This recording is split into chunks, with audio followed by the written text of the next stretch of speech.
All right. Hey, guys. What's today, Yvonne?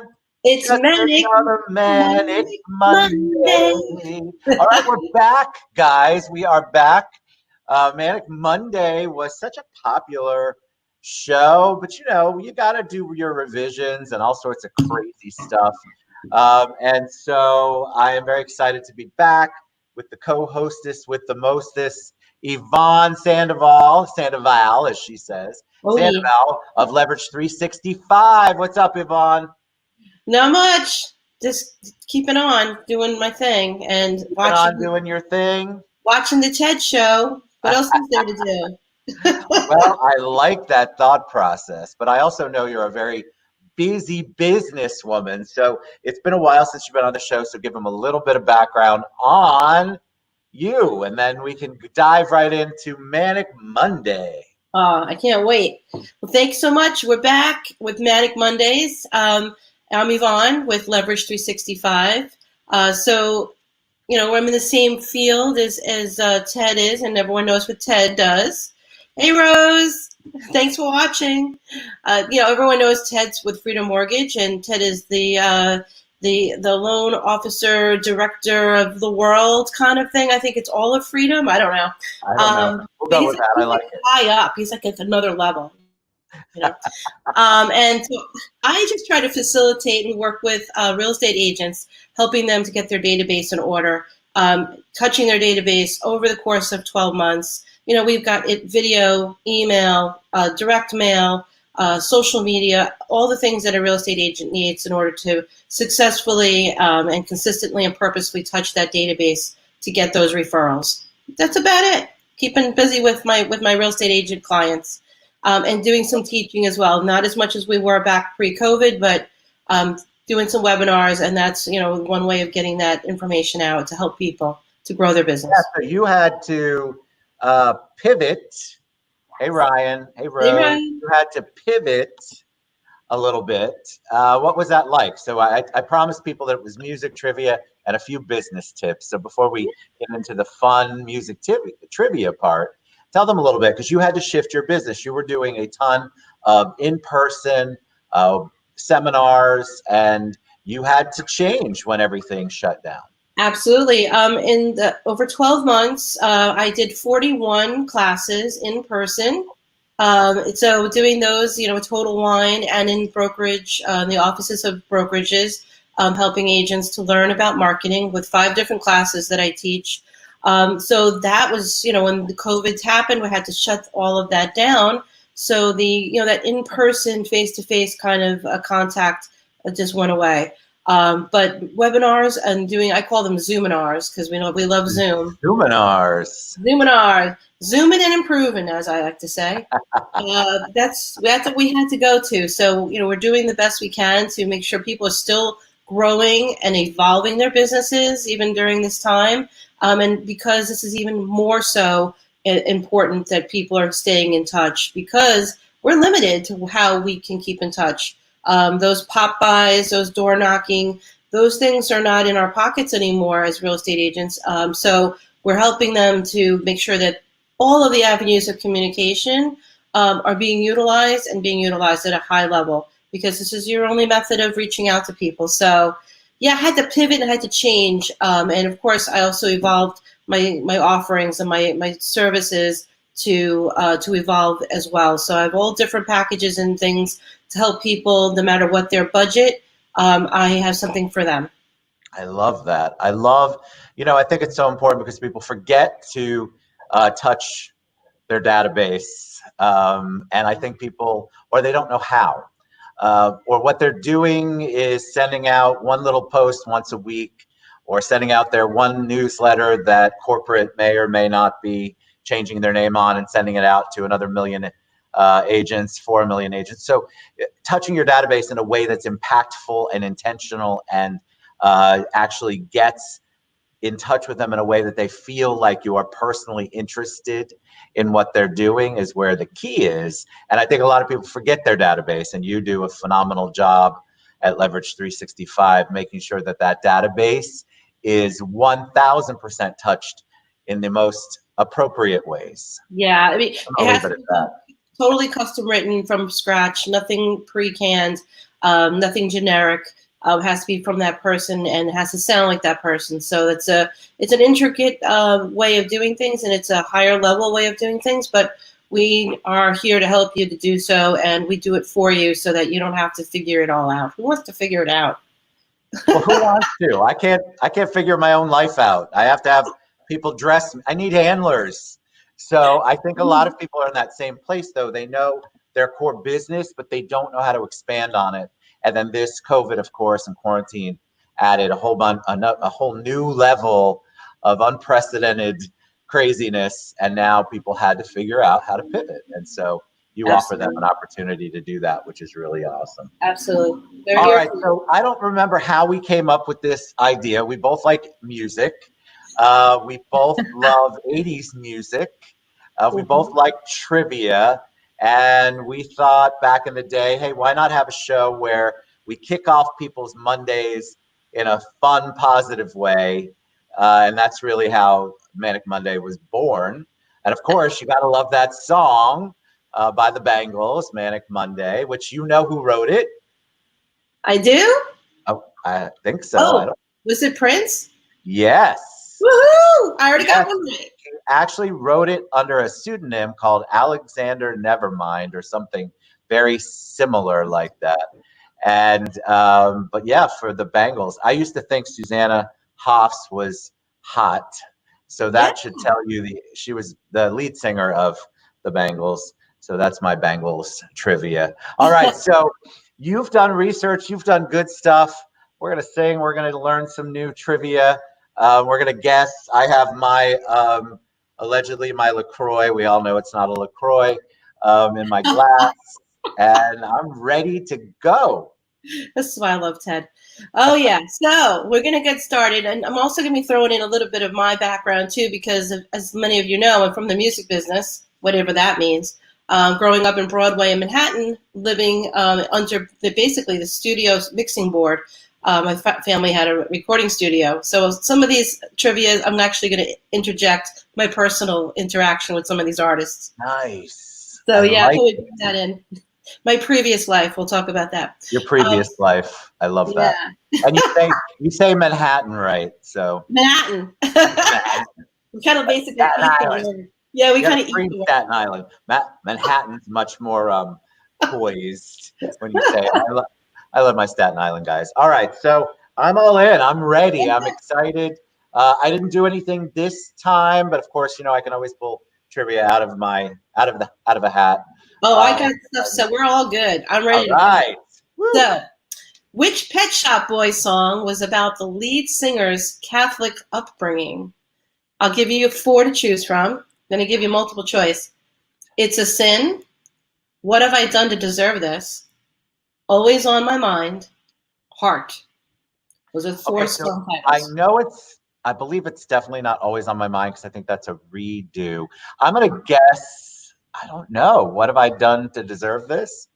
That sounds like a Catholic song, right? What have I done to deserve this? No, it's actually It's a Sin. It's a Sin. How does that song go? I forgot. Oh my gosh, it's a sin. It's a sin. I think they screamed that a couple of times. That was the obvious answer, but Pet Shop Boys I loved because they did so many cool songs back in that era. They had that one they did with Dusty Springfield was so good too. I loved them. I don't even know what happened to them. Well, I'm glad you asked because they are still touring. Believe it or not. Did not know that. They're not touring here in the States this year, but they are still touring over in Europe. Do you want to take a guess if their age range, is it the 50s, 60s, or 70s, their age? Jeez, I'd go with 60s. You are correct, but also pushing the 70s. Neil Tennant and Chris Lowe make up the Pet Shop Boys. Chris Tennant is 66, and Chris Lowe is 61. So when you go to see the Pet Shop Boys, just let you know. How did these people get old? I don't know what happened. I don't understand any of it. I did not, but I feel like they did, and I have no idea what's going on. We just keep getting better with age. Right? Yeah. We're like wine. Like a fine wine. Absolutely. So our next question, this is right out of my wheelhouse. Which female singer was responsible for the song Could Have Been? Is it Debbie Could have Gibson? been so beautiful. Tiffany. Could have been so right. Could have been my lover. I love that song. Oh, I love that. So I was going to give you choices of Debbie Gibson, Paula Abdul, Belinda Carlisle, or Tiffany. It's So Ted definitely got it right. Tiffany. I Tiffany. want you to say Paula Abdul again, though. Paula Abdul. Come on. Well, she's got a great commercial out, by the way, Paula Abdul. She does. It's so good. It's The one her where by she's next to dancing. each other. Yeah, I Oh, love that. I love she looks that. great. She looks amazing. So Tiffany, a lot of people don't remember Tiffany. As She was it was a very short period of time in the 80s, but so explosive. Yeah, She and Debbie absolutely. Gibson seem to be synonymous with each other. So Debbie, here's another little bit of trivia because we're going over ages. I'm gonna tell you the four people with the multiple choice: Debbie Gibson, Paula Abdul, Belinda Carlisle, and Tiffany. Out of those four, who is the oldest? I'm going to guess Paula. Paula Abdul is not the oldest. So Belinda must be. Belinda is 61 years old. Wow. Paula's 58. Debbie Gibson is 49, and Tiffany is 48. I love Tiffany, as that we era were talking of about, Tiffany and Debbie Gibson. You guys aren't, well, those of you who know 80s music, they did mall tours, as we would say in New Jersey and New York. And that's really how they got popular. They would perform. That's how they were able to promote. It was a very ingenious way, I think, genius way of promoting back in the day. And they would get everybody in a froth. And that's sort of how they both came into being in the 80s. And they hit at the same time, right? It was right around the 87, 88 era. You are still on it. And I loved all of them. They were amazing. Yeah, Tiffany's great big hit was I Think We're Alone Now. Yes. And that was on the mall tour of 1987. And Debbie Gibson, I've known her since she was, about 14 years old. My dad was one of her first producers. And I remember driving to Connecticut to see her in a play, The Christmas Carol. That was when she was 14 at the time. And that was when I first got introduced to her. And then we used to, hang out as friends because the parents used to get together and we'd have coffee. In New York, you'd have coffee. Yeah, coffee in New York. So the kids would play together. So I know, and me and Debbie would play in my dad's studio and just, play around on the, keyboards cool. And stuff. So that was my parlay into the 80s. Never wanted to be a pop star like she did. So... They were good. They were amazing. I mean, they were. It was fun. Good times. It was good times. The 80s. So Frankie Goes to Hollywood had a song that was banned on UK radio in 1984 because of its lyrics. Do you want me to give you the four choices, or do you know the name? Relax. Don't do it. So Relax is such a great song. It was banned because if any of you like most of us, you kind of sing along with the lyrics and you don't exactly know what you're singing sometimes. You should look at the lyrics to that song because it was very controversial at the time, and definitely has a lot of underlying meanings. Yeah. Do you know where the group got its name?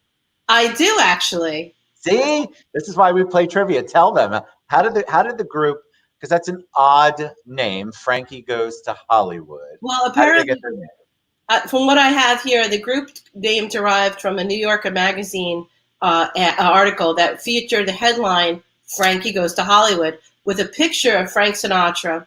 So that's where and then there was a pop art poster made from that picture, and they got their name from that. That's correct. And that's really their only hit. I mean, the only hit that anyone knows of, but it was a big hit, like giant. Well, everyone knew that song. Absolutely. And since I'm in marketing, I was a kid walking around the streets of New York here on Broadway between 48th and 49th. And back in the day, how they viral marketed back in 1980, I guess it was 83. They took the sidewalk and they had a stencil, and they spray painted the name Frankie Goes to Hollywood all over the sidewalk, and the street, which is totally illegal, by the way. But it was '83, and who cared? So that's how they viral marketed themselves in the streets, literally, of New York. Around the same time, Madonna was doing her stuff too. So Yeah. here's a rock trivia. Uh-oh. Need You Tonight was released by which rock bands? In Excess. I didn't even have to give out the clues. In Excess. You know what? I love them. Sad story of Michael Hutchins, right? Yeah. Hutchins or Hutchins. He committed suicide. That era of In Excess, though, their music is just phenomenal. I love every one of their songs, I think. But they were very edgy, but his voice was so good. So much talent there. A New Sensation by them is my favorite, very favorite In Excess song. And of course, back in the day, it's spelled INXS. And I was dumb. I didn't know what that even was. I mean, I've learned over time that's In Excess, but nobody knew how to pronounce it unless you learned. So exactly. They were a phenomenal band. I loved it. So here's a little kind of movie and song trivia, because the '80s were a big time for soundtracks. Yeah, that was it. I mean, if you had a movie, have a great soundtrack to accompany it. So Sylvester Stallone requested Survivor write a smash single, "Eye of the Tiger." But why did he do that? Because he was trying to get the licensing rights to a particular song, and he wasn't able to. So he had to go and request a Survivor, who was a fairly up-and-coming band at the time, to write "Eye of the Tiger." But do you know what song that Sylvester Stallone actually wanted to use in that movie? No. I know the movie, but I don't know what song. I don't know this. So this is Another One Bites the Dust by Queen. He wanted the licensing rights to use it in the movie, and he was denied. So he had to get a song written for it. And "Eye of the Tiger" wound up being it in 1982.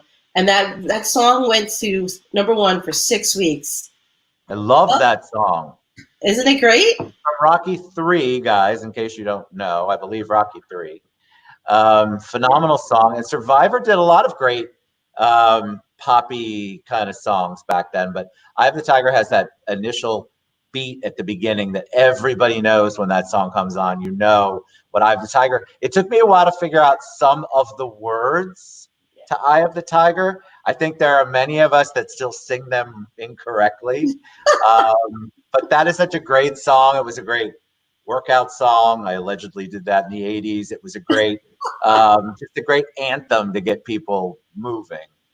It was a great roller skate song too. Just roller skating. Remember? Roller skating, yes.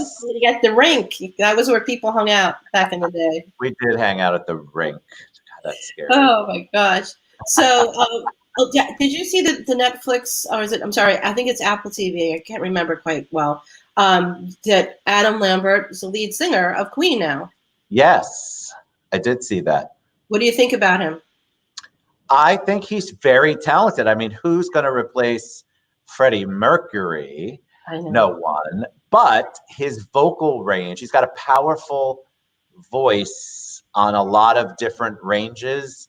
I think it's not as high or as well developed as Freddie Mercury's, but they needed somebody who could at least emulate that or get close to it for that to even be a success. But he's a very talented singer. I was very surprised he did not win American Idol, but that's okay. The guy who did, Chris Allen, I think. Yes. I like his voice. I like some of his songs, but Adam definitely went on to do bigger and better things. And Adam was, and he's such a performer. That's really what it comes down to, his performance. Yes. He's just an amazing person who puts himself out there. And he actually was on Broadway as well. So he had that whole stage presence about him since a very young age. So here's another one. Which one of these songs by The Police did not chart in the 1980s? Don't Stand So Close to Me, Every Breath You Take, Walking on the Moon, Wrapped Around Your Finger. Definitely Walk Around the Moon. That's right. Walking on the Moon did not chart on 1980. So And those other three, I love Don't Stand So Close to Me. That was early 80s or late 70s. Love that song. Such a great, that builds up. But the other two, of course, were super popular from Synchronicity. And but I don't know the one that I just picked, which is obviously the right answer. And maybe that's why. I don't even know what that song is. oh, if So I played it for you, you'd know it. Yeah, I it's probably know it. actually, yeah, you'd know it if you heard it. But we don't have the rights to that music, so we're unable to play it. I mean, Every Breath You Take is a little stalkerish now that we're in the era that we're in. It's fascinating if you listen to the lyrics. Yeah. Every breath you take, I'll be watching you. I mean, it's an interesting song, but it was so popular back then with that very basic guitar riff, and it's just, I don't know. I love that song. Love that whole era. He was very forward thinking because now you can really watch somebody every step Yeah, of the time. right. Literally, Yeah, from space, we can watch you. yes, So. and Facebook listening now. So hey, Facebook. Hey. So Bill Medley and Jennifer Warrens combined together for a #1 song in 1987. And this song was from a soundtrack, of course, of a motion picture. Which film was it? So I've had the time of my life by Yeah. Dirty Dancing. And it Dirty was Dancing. Dirty Dancing, I've 1987. had the time of my life. I love that end part. Where, that's the part where she runs and they're in the middle at the very end and he catches her. And, they do that really, really, really corny dance in the beginning when he's walking up to the stage. Yes, I love that, though. Bill Medley he was part of the Righteous Brothers. That's Right? right. And so Jennifer Warnes had done a lot of different songs. She was soundtrack queen for a while. That's my But second. that song came together and it was beautiful. Perfect. My follow-up question is Joe Cocker and Jennifer Warrens teamed together for a #1 hit from a soundtrack in 1982. What was the name of the song and the movie? Love lift us up where we belong. Up where we belong, from An Officer and a Gentleman. Oh, I love it. Yes. I cannot sing this morning, so you will not be hearing this voice. I know. I'm all by myself. What is up? All by yourself. See, I cannot sing a this little morning. liquid. I I love that song. Joe Cocker was such a crazy performer. And of course, Jennifer Warnes, like I said, she was the soundtrack queen for a while. And that was such a beautiful song. Love the end of the movie. I don't know. Great movie. Oh, it's fantastic. So this is one of my first stadium concerts that I went to go see. This band named Boston only had one #1 tune in their career. Only one song. But meantime, they filled up Giant Stadium. Back then it was called Giant Stadium. They filled this arena, even though they only had one big song in 1986. Do you want me to give you the choices? Yes. So Boston in 86. It's not Amanda, is it? It is. Okay, so it's Amanda. So I didn't realize that was their only #1 song once you told me the time frame, because they were known for More Than a Feeling. Like Boston has a great, we have Greetings from Pakistan. Hello from Pakistan. Yes, so I think they were so popular in that whole arena tour area, because back in the day, rock bands didn't necessarily release singles like we do now. And of course, it was a different world, but they would fill the stadium, like you said. But Amanda was that song from the 80s that came out of nowhere. I was like, where is this in Boston's thing? Exactly. So, Ted, do you want to talk about Leverage 365 and having the new opportunities we're going to talk about? Can we do that today, or do you want to do that another time? We can do whatever you want to talk about. It's your show today. Okay, sounds good. So thank you for joining us for trivia. I wanted to make everyone aware. Ted's got this great show, and I'm just honored to have this ability to be with him today. And we really thank everyone for being here with us and enjoying some of Ted's beautiful voice. and our trivia. Kindness at its utmost right there. And Ted's got a platform, and it goes out to so many people, and it's just a community that he's developed, and that community expands our reach as a business. So I'm really grateful to have had the opportunity to talk a little bit about my business, and a little bit of promotion helps during this time, in COVID times. But we want to let you know that Ted has his platform that he wants to share with you.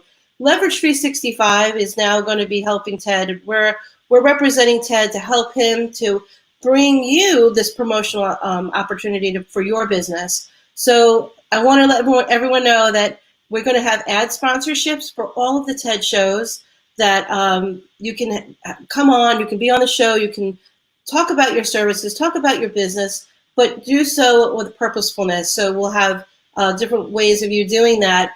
And if you hear from me, Yvonne, from Leverage 365, I reach out to you because Ted has chosen you and thought about you and how that could help your business. So be on the lookout for a phone call or an email or a text from me offering you the opportunity to promote your business on Ted's show.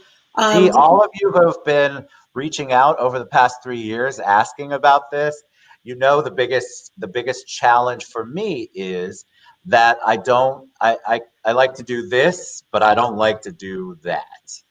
So we've been waiting for the right time, and I just have so many people who've reached out to me over time, and a lot more since COVID even started. And so, we are.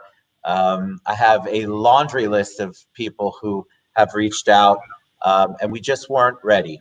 And now we're ready. So yes, we're ready. We're ready to help you promote your businesses and give you that platform and let you really. I'm just, like I said, I'm so grateful to have the time to at least talk about my business and how I can help others. Why shouldn't you have that opportunity as well? So we're going to bring that to you, and let me take care of that. And Ted has been gracious enough to allow me to do so. So excited. Do you hear from me? Let's do this. Let's help businesses through this time by bringing them onto your platform, which is going to get them exposure to so many potential clients and business partners as well. So let us do that for you. Leverage 365 is going to be doing that on behalf of Ted at the TED Show. And then you've got something else too, right? Oh yeah. So Ted's going to show us a little clip in a moment. I'm so excited. This is my first time doing this, so yeah, Ted's technology man right now. Pay attention to Yvonne or this that I'm going to do because we're not sure. Big shout out to Ronnie G, who's my teammate and the one with the brains and the knowledge. He just last night, I think, taught me how to do this. So let me see if I can play it. Great. Let's try it. We're announcing the premiere Thursday, August 6th at 2:30 of Real Estate Unhinged with Rose Kemp and Yvonne Sandoval. We are going to bring you some really great stuff. This is for everyone. This is for people who are in the industry, but also for consumers. Rose Kemp, as you know, is an amazing realtor. She has been in this business, going on close to 20 years. She's just amazing. She's got so much to share with so many people. So we're a good team, and we're going to bring you some great content, high-level content, because she's a consummate professional, as I try to be. But Rose is I don't fit into any of those categories, but yes, you and Rose definitely fit into those categories. We're in a circle of trust. We're in that circle. We are all working together. Ted and myself, Rose, all of us, to lift the level of this community, real estate community, bringing the best services, the best products, the best. We're here for you. So no matter where you are, whether you're a consumer, whether you are a real estate agent, if you're in this industry, we are all here for you. And Rose is excited as I am too for Real Estate Unhinged. It's going to be on August 6th. It's going to be our first show at 2:30. And we're going to be using the platform like you see right here to bring that to you. So Ted, This has been amazing. You're amazing. This platform's amazing. And I really, really, really am so happy to be here. Thank you so much. Me too. I'm excited. Thank you for doing the trivia work. You didn't sing today, though. It's too early for me. I'm a rock star. I don't get up until Listen, usually around I there. understand your pain on that. Believe me. This little LaCroix helps me with that early part. Yeah. If you guys have trivia questions you want to send to us, songs you want us to talk about, movies, anything 80s trivia, we can dip in. We dipped a little into the 70s today. We could dip in a little bit, so we're wide open. We're going to do some themed stuff. We'll focus on all soundtracks, all hair bands. We'll figure it out as we go, all Prince. We'll have our own little glee going with our themes, and that's really the point. Is kind of kick off your week with some fun and a couple of business tips from the business people. Thank you so much for what you're doing, Yvonne. Thanks. I'm very happy for you. I'm very excited for Leverage 365. I think what you do is amazing, and I believe a lot of people can benefit from these services that you offer. All right, so Manic Monday is awesome and kicked off, and we're all golden. Thank you so much, Ted. Have a fabulous week, and everyone, you enjoy, please. If you need anything, reach out to By the Ted or myself. We're here for you. Absolutely. All right, guys. We'll see you back at 1 o'clock. I've got at least one performer, two performers today. 1 o'clock is Hannah Judson. She's a performer and a singer, and I think master poet Lion Lambie is on the show today at 2. And we just have a great week for you. So tune in, support these artists, support these local businesses. We can all use as much support as we can get right now. And that's the whole point of this platform. Thank you so much, Yvonne. We'll see you guys back at 1 o'clock. Send us your trivia. What do you want me to sing? What do you want Yvonne to sing? Let's do some stuff like that too, just to make Mondays fun. All right, guys. We'll